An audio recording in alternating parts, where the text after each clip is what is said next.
नमस्कार। देखिए, आज का हमारा सत्संग में आपका स्वागत है। और कहते हैं ना, आनंद का प्रभाव। अगर हम आनंद में रहेंगे तो हमारी भक्ति, हमारी शक्ति और हमारी पाठ पूजा जो है बहुत मन से होती है। और हमारा अगर मन नहीं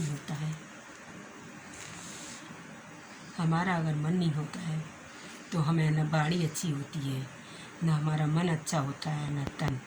इस तरह से हम तीनों को अपने अंदर समेटकर अपनी आँखों में भगवान के प्रति ध्यान लगाकर मनन करें और आनंद में गुनगुनाते हुए, चाहे जोर से गाएं चाहे अपने धीरे से ही मन ही मन में गुनाते रहें।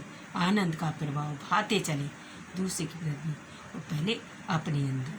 प्रकृति की नियत को 24 सिद्धांतों में से एक समय हमारा काल भी है कि उसमें आनंद में भी हमें ध्यान रखना चाहिए कि हमारा काल है और मृत है। देखिए, अगर हम आनंद के प्रभाव में रहेंगे तो हम अपने जीवन जन्म मरण की कुछ याद नहीं रहेगी।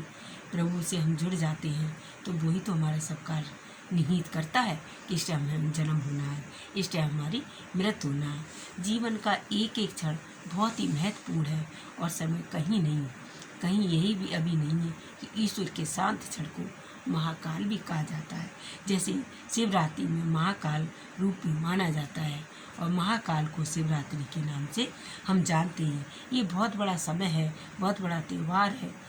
इसे प्रायः हम मेरा समय बहुत अच्छा महान था मानकर प्रभु के हृदय में समर्पित कर दें और अपने हृदय को आत्मा में लीन कर आनंद के प्रभाव में उसको जोड़ें, मन में शांति रखें और कुछ समय प्रभाव का हमारा जो अनुभव है वो आनंद के रूप में आता जाएगा।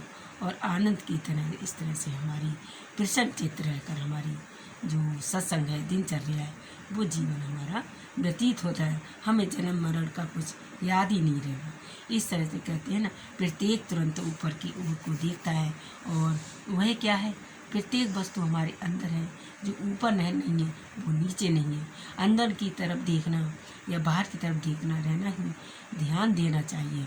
जब तुम अपने किसी भी नजीब व्यक्ति को, मित्र या किसी को तरह देखते हो तो तुम्हारे अंदर कुछ ना कुछ चलता ही रहता है, कुछ ना कुछ होता ही रहता है। इस तरह से तुम्हें ऐसा अनुभव होता है कि मानो कोई भी तुम्हारे पास ऊर्जा तुम्हारे प्राप्त हो रही है, यह तुम्हारे पास आ रही है। अगर हमारा मन अच्छा हो, आनंद पूर्वक हो, तभी तो तुम्हारी दूसरे की ऊर्जा और या हमारी ऊर्जा दूसरे की तरफ जाएगी। इस तरह से हम क्षण भंग बिल्कुल नष्ट ना करें। एक एक पल हमारा बहुत ही कीमती है और हम मनुष्य के रूप में भगवान ने हमको यहाँ दुनिया में भेजा है और इस तरह से हम उसको ध्यान करें, आनंद के रूप में उनको प्रकट करें। इस तरह से जो हुआ सो हुआ, अपनी गलती को सुधारने के और रुचि रखने के बजाय दूसरों की परिस्थितियों को समझें और केवल अपने अंदर ही ऊर्जा स्रोत का प्रभाव होने रहने दें। और इस तरह दुनिया में सभी छोटे बड़े दुख सुखों का प्रदान या सुख दुख आते ही रहते हैं। अपने अंदर आनंद को प्रभाव के रूप में बहने दें। चरम आनंद को प्राप्त करने के लिए तुम्हें ईश्वर तक पहुंचना पड़ेगा और ईश्वर ही हमारा परम धाम है। और हमेशा अपने प्रयासों को निष्ठा में रखते रहें। इस तरह से हमारे आनंद में प्रभाव में बहते रहें और दूसरों की खुशियाँ बटोरें, दूसरों को खुशियाँ दें और आनंद के प्रभाव में बहते रहें। अगर हमारा आपको ये